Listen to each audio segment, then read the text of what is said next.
Madame, monsieur, bonsoir. Merci de suivre le flash de l'information sur RTI2. Le taux national de réussite au BEPC 2026 s'établit à 52,17%. Un résultat accueilli avec soulagement par des candidats admis, tandis qu'il suscite de la déception chez ceux qui n'ont pas franchi cette étape. Les résultats de cet examen ont été proclamés ce mardi sur l'ensemble du territoire national.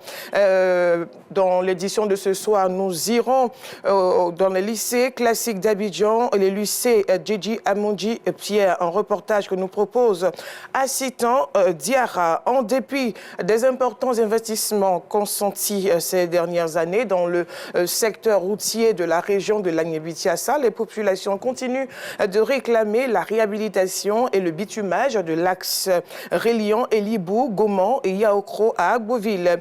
D'une longueur d'environ 50 km, cette voie stratégique est considérée comme un maillon essentiel pour le désenclavement des localités concernées, l'amélioration de la mobilité des personnes et des biens, ainsi que la dynamisation des activités économiques dans la région.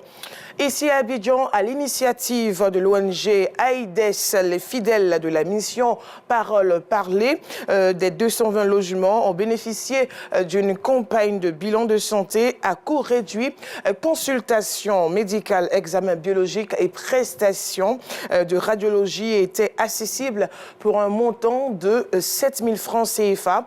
Cette initiative vise à promouvoir la prévention sanitaire et à faciliter l'accès des populations aux soins de santé, nous dit ici Théodore Zozo. Ce samedi matin, Audrey, fiche médicale en main, cherche à se faire une place pour pouvoir faire ses examens. J'avais fait des bilans de santé, mais ces bilans de santé ne figurent pas dans cette fiche-là. C'est pour ça que quand j'ai entendu l'opportunité, ce matin, je suis venu. Tout comme elle, les fidèles chrétiens de cette église des 220 logements dans la commune d'Agamé sont venus faire leur bilan de santé à moindre coût. Une initiative de l'ONG Action internationale pour le développement durable, l'éducation et la santé AIDS. Cette action ce matin parce que nous avons vu que la première cause de décès en Côte d'Ivoire, c'est les maladies cardiovasculaires. Et aussi donc les maladies pulmonaires aussi affectent de manière sournoise nos populations.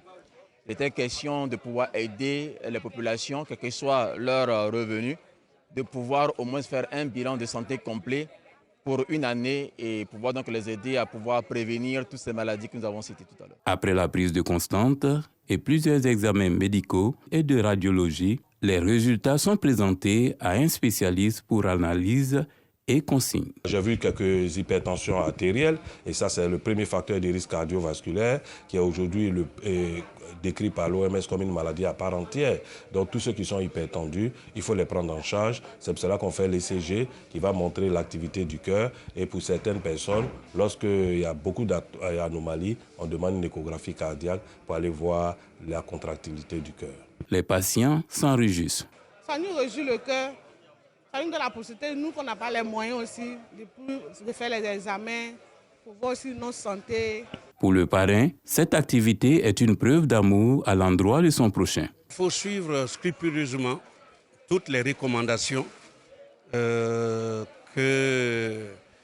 ces spécialistes, ces agents de santé laissent comme recommandation. Au-delà de la santé, l'ONG Action internationale pour le développement durable, l'éducation et la santé AIDS s'engage pour un monde égalitaire où les populations vivent dans un environnement harmonieux.